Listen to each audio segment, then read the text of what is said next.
Chapter 1. Chaos, Gaia, and the Titans. In the beginning, before the earth existed, before the sky stretched overhead, before even the gods themselves drew breath, there was only chaos, a vast and formless emptiness, stretching endlessly, in every direction, without shape, without light, without sound of any kind. From within that endless emptiness, slowly and without explanation, the first true being emerged. Gaia, the earth herself, unfolded gently into existence, her form spreading outward until solid ground finally existed where once there had been nothing at all. Alongside her, quietly and just as mysteriously, came Tartarus, a deep and shadowed abyss beneath the earth, and Eros, the quiet force of attraction that would one day draw all things toward one another. Gaia, alone in this new and quiet world, brought forth from within herself Uranus, the sky, vast and star-scattered, stretching protectively above her in every direction. Together, earth and sky became the first true parents of all that would follow, their union giving rise to beings unlike anything that had existed before. Their children were powerful and strange, 12 great titans among them, towering beings of immense strength, tied closely to the natural forces of the world itself. Oceanus, the great river encircling all things. Cronus, youngest and most ambitious among his siblings. Rhea, gentle and nurturing. Hyperion, bringer of light. Each titan carried within them a piece of the vast elemental power their parents had poured into creation. But Uranus, watching his children grow ever stronger, felt something colder settle within him, fear. He looked upon his own offspring and saw not continuation, but threat, believing that their combined strength might one day rise against him. And so, quietly and without mercy, Uranus began imprisoning his own children deep within the hidden folds of the earth, sealing them away from light and freedom alike. Gaia, feeling the suffering of her imprisoned children as though it were her own, grew increasingly desperate as the years stretched on. She fashioned, in secret, a great sickle of gray flint, sharp and unforgiving, and gathered her remaining free children close, asking quietly which among them might be brave enough to challenge their father's cruelty. Only Cronus, youngest and most cunning of the Titans, agreed to act. Gaia pressed the sickle into his hands, and together, mother and son, they waited patiently for the right moment to arrive. That moment came as it always does, quietly, beneath the cover of darkness, when Uranus descended once more to be near Gaia as he always had. Cronus, hidden carefully in shadow, struck swiftly and decisively, ending his father's tyranny in a single, irreversible act. Uranus's power scattered outward across sea and sky, and from that scattering, new beings would eventually rise, though their stories belonged to another quiet evening. With Uranus gone, Cronus freed his imprisoned siblings, and for a time, peace and order settled gently over the young world. Cronus took his sister Rhea as his queen, and the Titans ruled together over a world still soft with newness, mountains barely settled, oceans still finding their proper depths and boundaries. Yet history, even in its earliest and quietest chapters, has an uncomfortable habit of repeating its most difficult lessons. Cronus, now ruler of all creation, received a quiet, unsettling prophecy of his own, that one day, a child of his own making would rise to overthrow him, exactly as he had once overthrown his own father. Fear took root in Cronus exactly as it once had in Uranus, though he chose a different, equally terrible solution. As Rhea bore him children, one after another, Cronus swallowed each newborn whole the moment they arrived, sealing them away within himself, rather than risking their eventual rebellion. Rhea endured this sorrow 5 times, watching helplessly as each child vanished into her husband's shadow.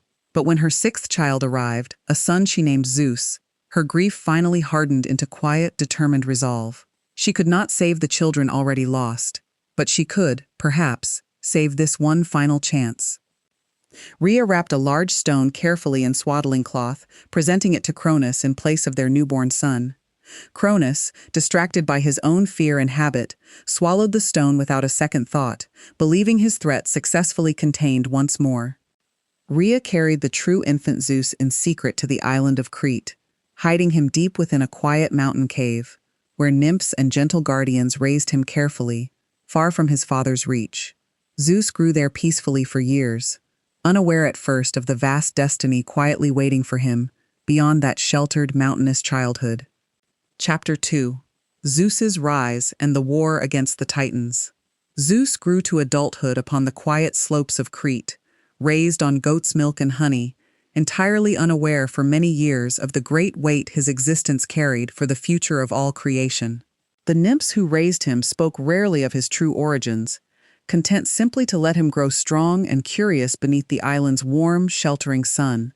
As Zeus matured into a young man of considerable strength and quiet determination, whispers of his existence eventually reached his mother Rhea once more.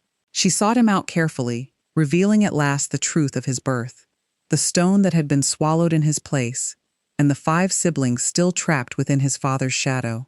Zeus received this knowledge calmly, though something steady and resolved settled within him from that moment forward. He understood, without needing further explanation, that his path forward would require confronting the very father who had once tried to erase his existence entirely. With Rhea's guidance, Zeus sought out Metis, a titaness known for her clever, careful wisdom. Metis prepared a potion designed specifically to force Cronus into releasing what he had swallowed years before, and Zeus, disguising himself as a humble cupbearer, offered it to his unsuspecting father during a quiet evening feast. Cronus, suspecting nothing, drank deeply, and moments later found himself violently forced to release his swallowed children, one after another, each emerging fully grown despite their years of confinement. Hestia, Demeter, Hera, Hades, and Poseidon stood suddenly free after so long trapped in darkness, disoriented, but very much alive.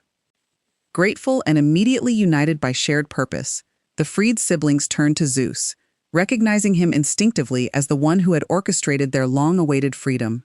Together, they resolved to challenge Cronus and the Titans directly, understanding that peace would never truly settle over creation, while such tyranny remained unchallenged.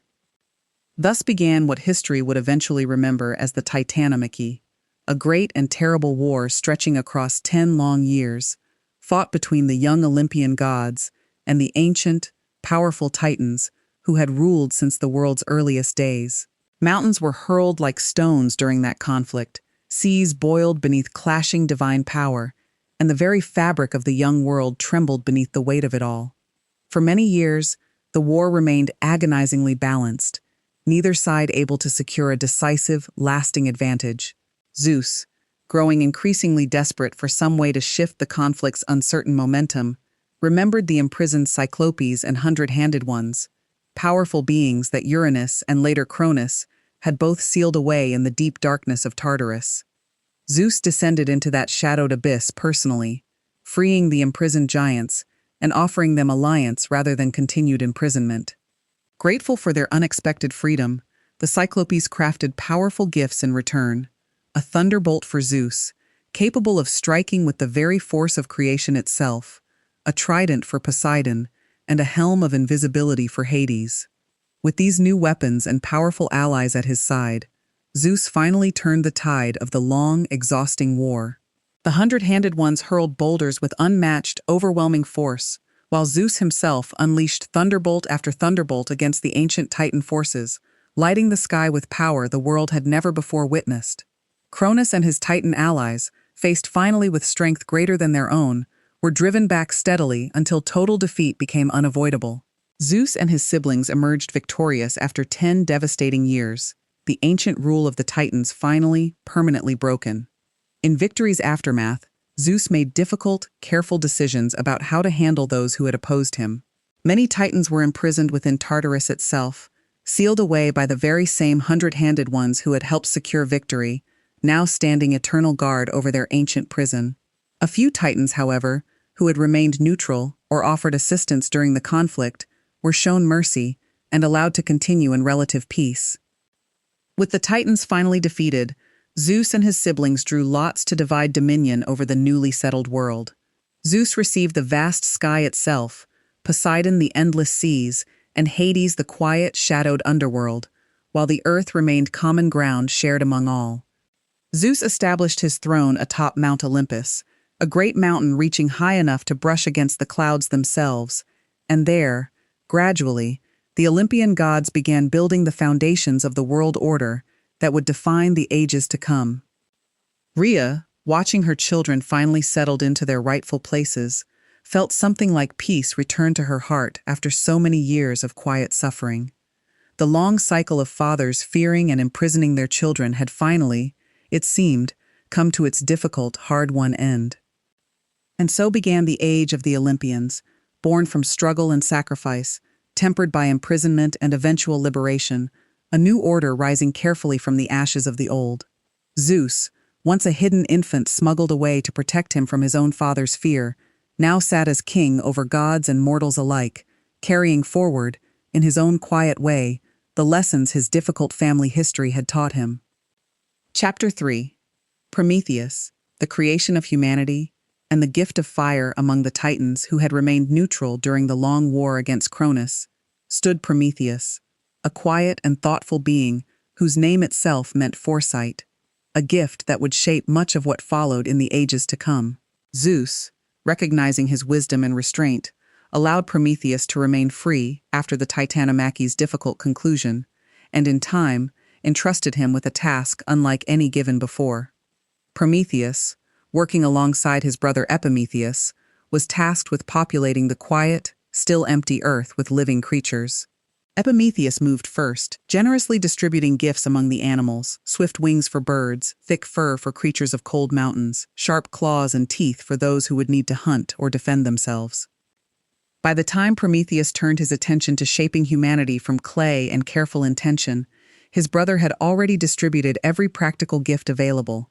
Humans stood among the animals unprotected, without fur, without claws, without any natural defense against the harsh, indifferent world surrounding them. Prometheus, troubled deeply by this oversight, felt a quiet, growing affection for these fragile new creatures he had shaped so carefully from earth and river clay. He watched them shiver through cold nights, struggle against hunger, and huddle together for warmth they could not otherwise find, and something within him refused to simply let them struggle alone. Fire, at that time, belonged exclusively to the gods atop Mount Olympus, a closely guarded gift Zeus had decided mortals were not yet ready to possess. Prometheus, weighing the consequences carefully against his growing sympathy for humanity's fragile existence, made a decision that would alter the course of his own fate entirely. Under cover of quiet darkness, Prometheus approached the sacred hearth of Olympus, carrying with him a single hollow fennel stalk. He touched it carefully to the divine flame, capturing a small, glowing ember within its hollow core, and carried it swiftly down the long mountain slopes toward the waiting world of mortals below. Humanity received fire with wonder and immediate, transformative gratitude. Warmth spread through cold nights for the first time. Food could finally be cooked rather than eaten raw, and slowly, carefully, the foundations of civilization itself began taking shape around humanity's newfound hearths. Zeus, gazing down from Olympus and noticing distant fires flickering across the once dark earth below, understood immediately what had occurred. His anger, cold and immediate, settled upon Prometheus with the full weight of divine authority betrayed. As punishment for his defiance, Zeus ordered Prometheus bound with unbreakable chains to a remote, wind-swept mountain peak. Each day, an eagle would arrive to feast upon his liver, and each night, being immortal, it would regenerate fully, only to be consumed again with the following dawn, an endless, agonizing cycle stretching across countless years. Prometheus endured this punishment without regret, understanding fully the cost of his choice, yet never once wishing he had abandoned humanity to their cold, fireless suffering instead. His quiet defiance became, over time, a symbol carried forward through countless generations of those who valued sacrifice made on behalf of others. Zeus, still troubled by humanity's newfound capabilities, decided additional consequences were necessary. He commanded Hephaestus, the skilled god of the forge, to craft a woman unlike any that had existed before, shaped from earth, and given breath by each of the gods in turn, each contributing some particular gift or quality to her being. They named her Pandora, meaning all gifted, and sent her down to earth bearing a sealed container, a gift from Zeus himself, though he took quiet, deliberate care never to reveal what exactly it contained. Epimetheus, despite his brother's earlier warnings never to accept gifts from Olympus, found himself immediately taken with Pandora's remarkable presence and welcomed her warmly into his home. Curiosity, woven carefully into Pandora's very being by the gods themselves, eventually overcame her better judgment. One quiet afternoon, unable to resist any longer, she lifted the container's heavy lid and in that single, irreversible moment, released every hardship that would trouble humanity from that day forward. Sickness, sorrow, hard labor, and countless other burdens humanity had never previously known. Pandora, horrified by what she had unleashed, quickly sealed the container once more, but only just in time to trap one final quality still remaining within: hope, quiet and persistent, remaining forever afterward as humanity's constant companion through every hardship that followed. And so humanity entered a new, more complicated age, carrying both fire's warmth and civilization's blessings alongside hardship's heavy burden, though never entirely without hope's quiet, steady presence, lighting even the darkest of circumstances still to come. Chapter 4: The Great Flood and Deucalion. As generations passed following Pandora's difficult gift to the world, humanity settled into its new existence, hardship and hope intertwined in equal, constant measure. Yet as decades stretched into centuries, something troubling began settling over Zeus's careful observation of mortal affairs, a growing corruption spreading slowly across humanity's scattered settlements. Cruelty, dishonesty, and disregard for the sacred bonds of hospitality had begun replacing the humble gratitude humanity once showed toward both gods and one another. Zeus, traveling the earth disguised as a humble traveler to witness these changes firsthand, found himself repeatedly turned away, mistreated, and even threatened by mortals who no longer honored the ancient customs of welcoming strangers with kindness. One particular encounter, with a cruel king named Lycaon who attempted to deceive Zeus through unspeakable dishonor, finally exhausted whatever patience Zeus had maintained throughout his long, disappointing observation. He resolved, with heavy but unwavering certainty, that humanity's corruption had grown too vast and too deeply rooted to correct through smaller, gentler measures. Zeus called together the other gods atop Mount Olympus, explaining calmly what he had witnessed and the difficult decision he now believed necessary. A great flood, he proposed, would cleanse the earth entirely, washing away corruption and allowing creation the rare, difficult opportunity to begin anew from careful, humble foundations. Not every god agreed easily with such a drastic, sweeping solution, yet none could offer convincing argument against the pattern of cruelty Zeus had documented so thoroughly during his long travels. Reluctantly, gradually, the gods consented to Zeus's difficult plan, understanding the weight of what such a decision would truly mean for the mortals living below. Prometheus, still bound to his distant mountain, yet never losing sight entirely of humanity's fate, felt deep concern upon learning what Zeus intended. He sent word, through means only a titan bound by chains might still manage, to his son Deucalion, a man known throughout his region for uncommon honesty and quiet, humble devotion to both gods and fellow mortals alike. Deucalion, together with his wife Pyrrha, received this urgent warning with the gravity it truly deserved. Prometheus instructed them carefully to construct a great wooden chest, sturdy enough to withstand whatever waters might soon rise, and to gather provisions sufficient to sustain them through whatever difficult days lay ahead. The couple worked tirelessly, cutting and binding timber with steady, focused determination, neighbors watching with quiet confusion at their seemingly unnecessary labor beneath otherwise clear and unremarkable skies. Deucalion and Pyrrha said little in explanation, trusting fully in the warning passed down through Prometheus's careful foresight.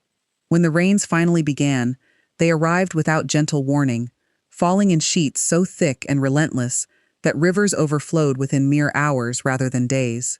Zeus, standing witness from Olympus, released the full weight of the flood he had promised, water rising steadily to cover fields, then hills, then eventually all but the very tallest mountain peaks scattered across the world.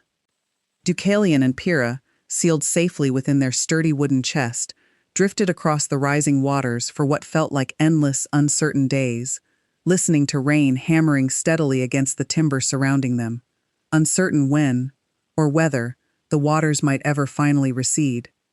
After 9 long days and nights adrift upon the flooded world, their chest finally came to rest gently against the exposed peak of Mount Parnassus, one of the few remaining points of solid ground still visible above the receding waters. Deucalion and Pyrrha emerged slowly, blinking against unfamiliar sunlight, gazing out upon a world utterly transformed by devastating, thorough flooding.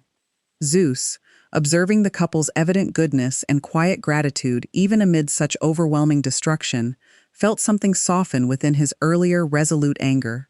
He sent Hermes to offer them a single wish, recognizing in their humble survival exactly the kind of virtue he had originally hoped humanity might universally embody. Deucalion, without hesitation, wished simply for companions, for other people to share in rebuilding whatever new world might now be possible. Guided by divine instruction delivered through Hermes, Deucalion and Pyrrha each gathered stones from the muddy earth surrounding them, casting them gently over their shoulders as instructed. From the stones Deucalion cast, men slowly emerged, rising from earth and stone exactly as humanity itself had first been shaped so long before. From the stones Pyrrha cast, women rose in similar fashion, and together, this small, newly formed community began the long, careful work of repopulating a world still damp and reshaped by the recent flood's overwhelming passage. This new humanity, born from stone rather than clay, carried forward a kind of quiet resilience their predecessors had perhaps lacked, a humble awareness of impermanence woven directly into their very origins. Deucalion and Pyrrha guided this small community carefully during its earliest, most uncertain years, teaching by example the honesty and gratitude that had spared them from the flood's otherwise complete devastation. And so humanity began again, its second chance granted, not through forgetting the lessons of the past, but through carrying them forward carefully into whatever new age now lay quietly ahead. Chapter 5. Demeter, Persephone, and the Turning of the Seasons. As humanity slowly rebuilt itself following the Great Flood, the natural world above continued turning through its own quiet, steady rhythms, guided carefully by Demeter, goddess of the harvest and all growing things. Fields flourished under her gentle attention, grain ripening golden beneath warm summer sun, orchards heavy with fruit through each passing abundant season. Demeter's greatest joy, beyond even the fields she tended so carefully, was her daughter Persephone, bright and curious, who wandered often through meadows heavy with wildflowers her mother had coaxed so lovingly from the earth. Mother and daughter remained close throughout Persephone's youth, their bond deepened further by the quiet, unhurried rhythm of their shared life among growing things. Hades, ruler of the shadowed underworld, had watched Persephone from a careful distance for some time, drawn to her warmth and brightness, in a way that felt entirely unfamiliar within his own quiet, solitary existence. He approached Zeus eventually, seeking permission to take Persephone as his wife, and Zeus, perhaps too easily, granted his brother's request, without fully considering how Demeter herself might feel about such an arrangement. One ordinary afternoon, as Persephone wandered through a meadow gathering flowers exactly as she had done countless times before, the earth suddenly split open before her without warning. Hades emerged in his dark chariot, and before Persephone could fully understand what was happening, he drew her down into the shadowed depths of his underworld kingdom. Demeter's grief upon discovering her daughter's disappearance was immediate and utterly overwhelming. She searched every corner of the earth she had once tended so carefully, calling Persephone's name across fields now left neglected, her sorrow so profound that the crops themselves began withering beneath her distracted, grief-stricken absence. For days that stretched into weeks, then months, Demeter wandered in disguise as an old woman, refusing to return to her divine duties, refusing even the comfort other gods attempted to offer during her relentless, exhausting search. The world below suffered greatly during this time, fields turning barren, harvests failing entirely, humanity facing hunger unlike anything experienced since the difficult years following the Great Flood. Zeus, watching humanity suffer, and recognizing his own quiet role in allowing Persephone's disappearance to occur so carelessly, finally intervened directly. He sent Hermes down into the underworld itself, instructing him to negotiate Persephone's return before Demeter's grief brought irreversible ruin upon the entire mortal world.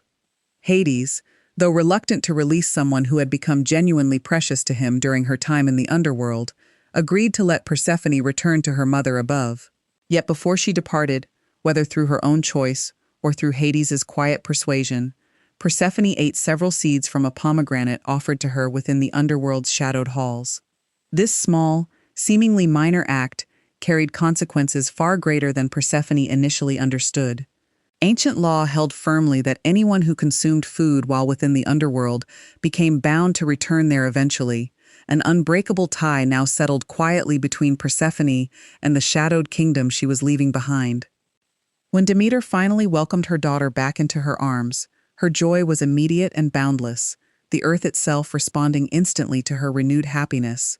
Flowers blooming, fields greening, the world's abundance returning as swiftly as it had once vanished. Yet this reunion, Zeus soon explained gently, could not remain entirely permanent, given what Persephone had eaten during her time below. A careful compromise was eventually reached among the concerned gods. Persephone would spend part of each year above, alongside her mother, during which time the earth would flourish beneath Demeter's renewed, joyful attention. But for several months each year, Persephone would return to the underworld, honoring the ancient law her pomegranate seeds had unknowingly invoked.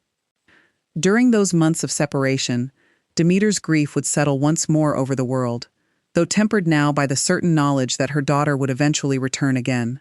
Crops would rest, trees would shed their leaves, and the earth itself would grow quiet and still, patiently awaiting Persephone's eventual, promised return. And so the seasons themselves came to exist, born directly from a mother's grief and a daughter's difficult, unexpected journey between two very different worlds. Winter's quiet stillness became simply the earth's patient waiting, spring's gentle renewal became joy at long-awaited reunion, and summer's abundance became gratitude fully, finally expressed. Persephone, in time, grew to hold genuine affection for both worlds she now called home, finding quiet purpose eventually as a gentle, compassionate presence within the underworld itself, softening its shadows during the months she spent there each year. Demeter, though never entirely free of the sorrow those separations still brought her, learned gradually to carry that grief alongside her joy, understanding that even loss, carried gently enough, could still leave room for hope's quiet, persistent return. Chapter 6. The Dawn of the Age of Heroes. Closing chapter. With the gods finally settled into their rightful places atop Mount Olympus, and the natural world turning steadily through Demeter and Persephone's gentle, seasonal rhythm, creation itself seemed to settle into a kind of quiet, sustainable balance. Humanity continued, rebuilding across the Earth's many scattered regions, small settlements slowly growing into larger, more organized kingdoms and city-states. It was during this settled, gradually stabilizing age that the gods began, quietly and without much initial fanfare, fathering children among mortal women, and mortal men occasionally finding favor among goddesses as well. These children, part divine and part human, would grow eventually into figures history would remember simply as heroes, carrying within them abilities and destinies far beyond ordinary mortal experience. Perseus, whose own remarkable journey against the Gorgon Medusa unfolded gradually during this early heroic age, stood among the very first mortals to demonstrate what such divine heritage might accomplish when paired with patience, careful preparation, and quiet, steady courage, rather than reckless bravado alone. Not far behind him, in the unfolding chronology of this new heroic age, came Heracles, son of Zeus himself, whose extraordinary strength would eventually carry him through 12 seemingly impossible labors, each one testing not merely his physical power, but his patience, cleverness, and quiet endurance against circumstances designed specifically to break lesser mortals entirely. Theseus, Prince of Athens, would soon journey into the winding labyrinth built by Daedalus, the very same inventor whose careful craftsmanship had once given his own son wings of feather and wax. Theseus's confrontation with the fearsome Minotaur, guided by Ariadne's clever thread, would become one of the most enduring tales carried forward through countless future generations. Jason, gathering a crew of remarkable companions aboard his ship the Argo, would soon set sail toward distant, dangerous shores in pursuit of the legendary Golden Fleece, his journey testing not merely courage, but loyalty, patience, and the difficult, complicated nature of promises made and occasionally broken along impossibly long voyages. Each of these heroes, though their individual stories differed greatly in detail and circumstance, shared something quietly essential in common. They each faced trials that demanded far more than simple strength alone, requiring instead patience, wisdom, humility, and a willingness to accept guidance from those wiser or more experienced than themselves. Prometheus, still bound upon his distant mountain throughout much of this unfolding age, watched humanity's continued struggle and growth with quiet, enduring patience of his own. His eventual release, many years later, through Heracles' own remarkable intervention, would finally close one of the oldest, most painful chapters in this long, unfolding history. The gods themselves, meanwhile, continued their own complicated, often turbulent relationships atop Olympus, their occasional disputes and reconciliations rippling downward to influence mortal affairs in ways both subtle and, at other times, dramatically obvious to anyone paying careful attention. And so the Age of Heroes unfolded gradually across many generations, each new story building carefully upon those that came before. Each hero's journey, adding another quiet thread to the vast, interconnected tapestry, historians and storytellers would spend centuries afterward carefully piecing back together. From chaos's formless emptiness, through Gaia and Uranus's difficult union, through the long cycle of fathers fearing their own children, through Zeus's hard-won rise to power, through humanity's difficult gifts of fire and hardship alike, through flood and careful rebuilding, through the turning of seasons themselves, this ancient world had grown slowly into something rich, complicated, and enduringly meaningful. It is said that on quiet evenings, even now, if the wind moves just right across old olive groves and weathered stone ruins scattered throughout what was once ancient Greece, something of these old stories still lingers faintly in the air, patient and unhurried, waiting quietly for anyone curious enough to listen closely. And so, as this long, ancient history settles gently back into memory, carried forward through countless generations of quiet retelling, we close this particular chapter, not with any true ending, but with the same patient stillness that has always marked the space between one great story and the next. Rest now, if you wish, and let these old, quiet tales carry you gently toward whatever peaceful sleep awaits.